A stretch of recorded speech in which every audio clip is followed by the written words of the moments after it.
सुप्रभात विद्यार्थियों, एक बार पुनः आप सभी का ऑनलाइन क्लास में स्वागत। मैं डॉक्टर नवल किशोर, सहायक आचार्य हिंदी, आज आपको बीए द्वितीय वर्ष की जो तृतीय इकाई है उसमें हिंदी साहित्य का इतिहास और युगीन परिस्थितियाँ, आदिकालीन साहित्य परिस्थितियों के बारे में हम अध्ययन करेंगे। विद्यार्थियों, हिंदी साहित्य का आदिकाल आचार्य शुक्ल के अनुसार संवत 1050 विक्रमी से लगाकर संवत 1375 विक्रमी तक, अर्थात कह सकते हैं कि महाराजा भोज के समय से लेकर हमीर देव के समय तक, कुछ पीछे तक भी हम इसे मान सकते हैं। कुछ अन्य विद्वानों जैसे डॉक्टर राम कुमार वर्मा ने भी इसका समय 8वीं सदी से 14वीं सदी तक ही माना है। इस काल की यदि विभिन्न प्रकार की परिस्थितियों का हम आकलन करें तो हम इन्हें विभिन्न शीर्षकों के अंतर्गत बांट सकते हैं। जैसे सबसे पहले हम तत्कालीन राजनीतिक परिस्थिति के बारे में देखते हैं। यदि तत्कालीन राजनीतिक परिस्थिति पर एक दृष्टि डाली जाए तो हम कह सकते हैं कि यह जो युग था वह युद्ध और अशांति का काल था। सम्राट हर्षवर्धन की मृत्यु के उपरांत उत्तर भारत, आपको पता है कि छोटे छोटे खंड खंड राज्यों में विभक्त हो गया था। गैरवार, परमार, चौहान और चंदेल वंशों के राजपूत राजाओं ने अपने अपने स्वतंत्र राज्य है वो स्थापित कर लिए थे। राजपूत राजा भी निरंतर युद्धों की आग में जलते जलते अंततः शक्ति क्षीण हो गए थे और विदेशी आक्रामकताओं का डटकर मुकाबला करने की उनमें क्षमता या स्थिति नहीं थी। राजपूत शासकों के परस्पर युद्ध किसी आवश्यकतावश नहीं होते थे, बल्कि कभी कभी तो शौर्य प्रदर्शन मात्र के लिए भी युद्ध किए जाते थे। भारत की उत्तर पश्चिम सीमा पर इस समय विदेशी आक्रमणों का भय है वो बार बार बना रहता था। 10वीं शताब्दी में महमूद गजनवी और 12वीं में महमूद गोरी ने भारत को पदाक्रांत किया। जनता विदेशी आक्रमणकारियों से त्रस्त थी ही, साथ ही युद्धकामी देशी राजाओं के अत्याचारों से भी वो अत्यंत विवश और पीड़ित थी। यवन शक्तियों के आक्रमण का प्रभाव है मुख्यतः पश्चिम और मध्य देश पर ही पड़ा। इसी क्षेत्र की जो जनता है वह युद्धों और अत्याचारों से आक्रांत हुई और धीरे धीरे समस्त हिंदी प्रदेश में, जैसे कह सकते हैं दिल्ली, कन्नौज, अजमेर आदि पर मुसलमानों का अधिकार हो गया। राजनीतिक परिस्थितियों के आधार पर कहा जा सकता है कि 8वीं से लगाकर 14वीं सदी तक का यह जो काल था वह खंड युद्ध, संघर्ष एवं अशांति से ग्रस्त रहा। राजाओं में संकुचित राष्ट्रीयता थी। व्यापक रूप से कहें तो समूचे भारत को एक राष्ट्र के रूप में नहीं देखा गया। अराजकता, जिसे कह सकते हैं गृह कलह, विद्रोह एवं युद्ध के इस वातावरण में कवियों ने एक तरफ तो तलवार के गीत गाए और दूसरी तरफ आध्यात्मिकता की प्रवृत्ति के कारण हठ योग, उपदेश वृत्ति और आध्यात्मिकता की बात कही गई। यह यदि राजनीतिक विश्लेषण करें, राजनीतिक परिस्थितियों को देखें तो ये मुख्य मुख्य बातें हम इस काल में देखते हैं। राजनीतिक परिस्थितियों के बाद अगला हमारा बिंदु है वह है धार्मिक परिस्थिति। धार्मिक परिस्थिति की तरफ यदि ध्यान दें तो इस काल में हम देखते हैं कि अनेक प्रकार के धार्मिक मतांतर है वो अस्तित्व में आए। भारतीय जो धर्म साधना है उसमें उथल पुथल मची हुई थी। वैदिक और पौराणिक धर्म के साथ साथ इस समय बौद्ध, जैन धर्म भी अपना प्रभाव जमाने के लिए प्रयासरत थे और राजपूत जो राजा थे वे अहिंसा मूलक जैन धर्म और बौद्ध धर्म में विश्वास नहीं करते थे। उन पर शैव मत का प्रभाव अधिक था। जो गाहरवार थे वे राजा स्मार्त मतावलंबी थे।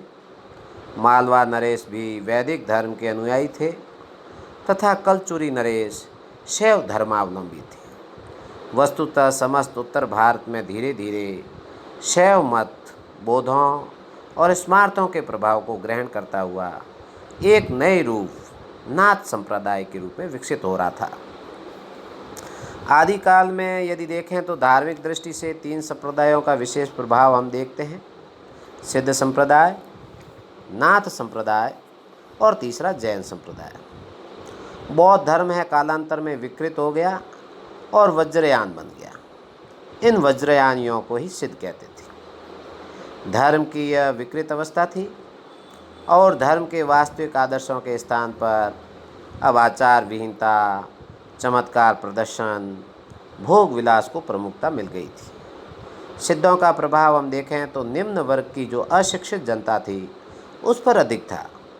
वे तंत्र मंत्र, जादू टोना और चमत्कार प्रदर्शन द्वारा सामान्य जनता में अपना प्रभाव जमा रहे थे।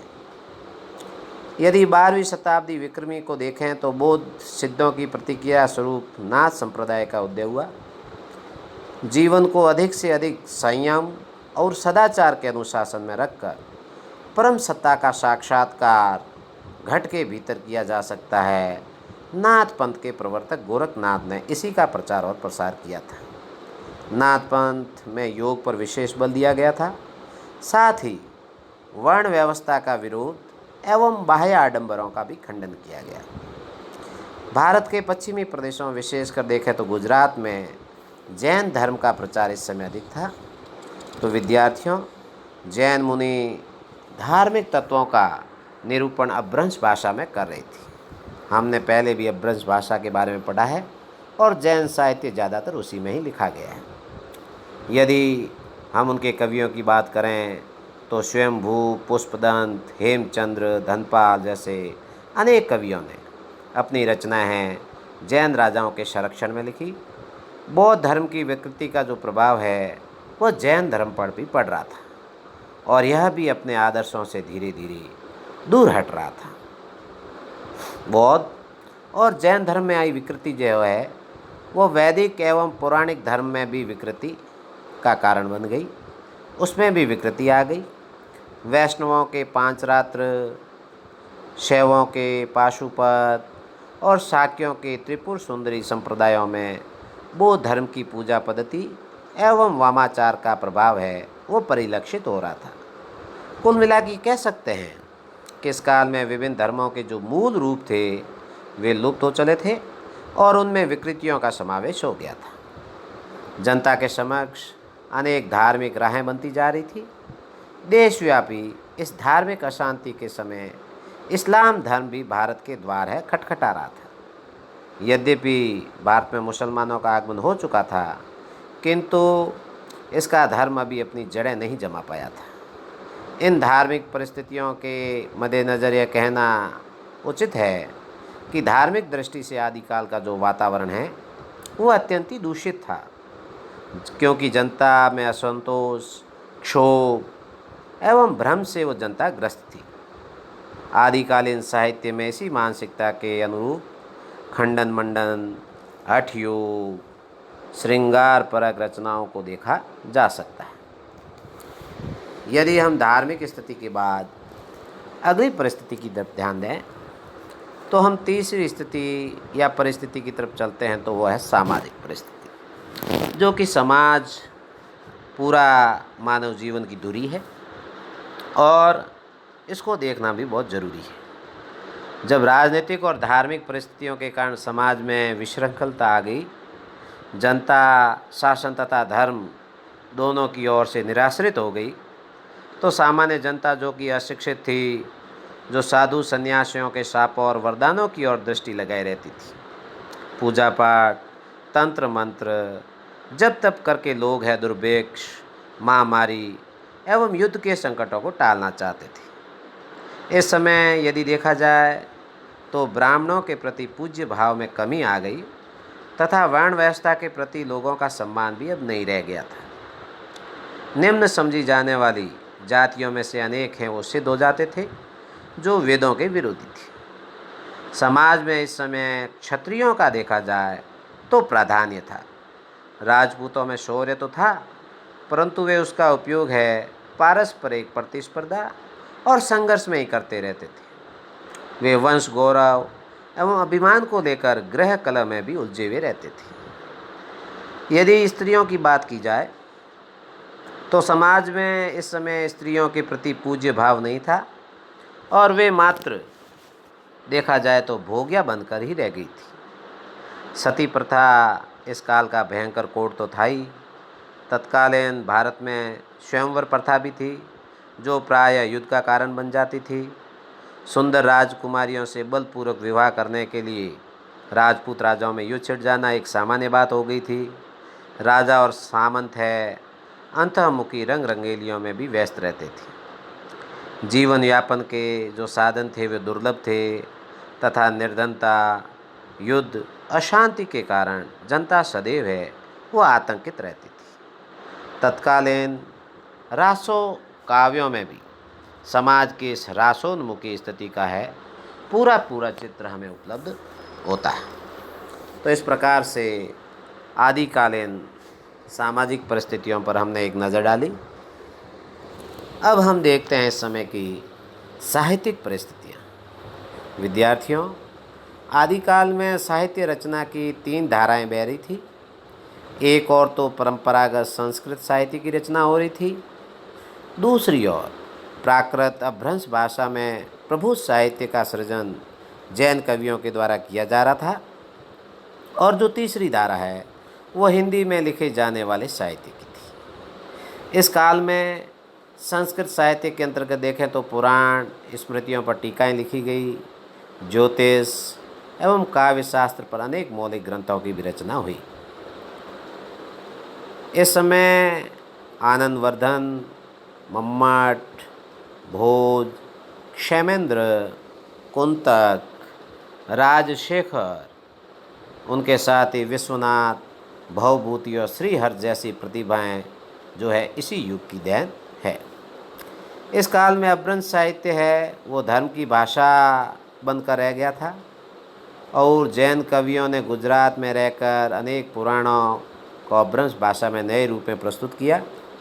नाम भी हम पहले देख चुके हैं कि स्वयंभू, पुष्पदंत, धनपाल, हेमचंद्र ने जो कि जैन कवि थे, इन्होंने जो साहित्य प्रस्तुत किया वह अपनी मौलिकता और साहित्यिकता के कारण वास्तव में ही उच्च कोटि का साहित्य है। देव भाषा जो कि हिंदी है, जनता की मानसिक और भावात्मक दशाओं को अभिव्यक्त करने वाली भाषा है, जिसे भाट या चारण कवि की भाषा भी कहा गया। और ज़्यादातर प्रारंभिक जो कवि थे वे चारणी थे।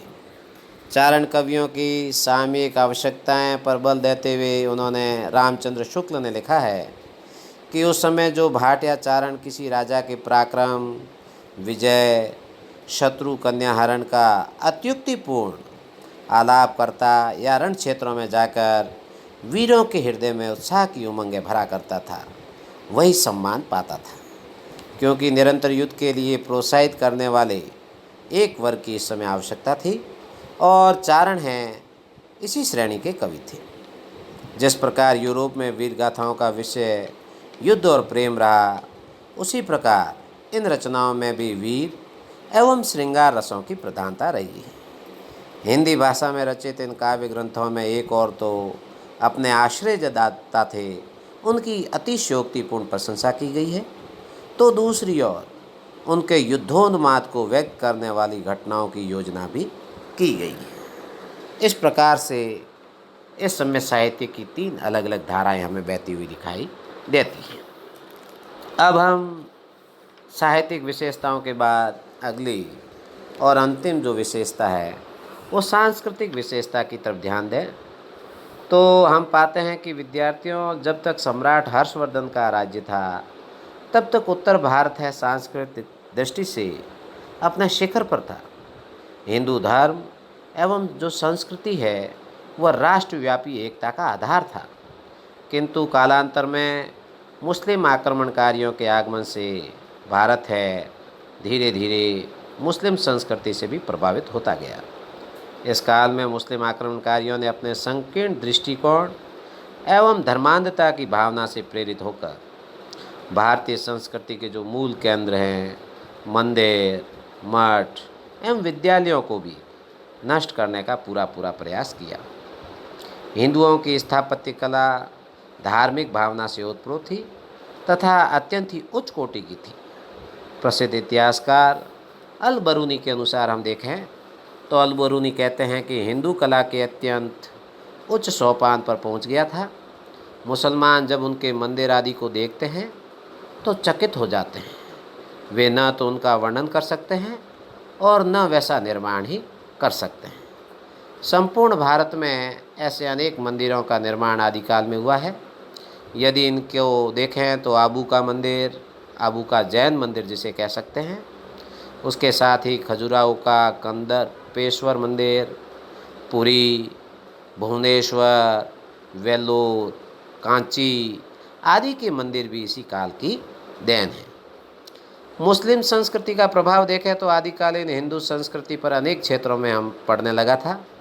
उत्सव, मेले, परिधान, आहार, मनोरंजन आदि अनेक बातों पर मुस्लिम रंग है वो चढ़ने लगा था।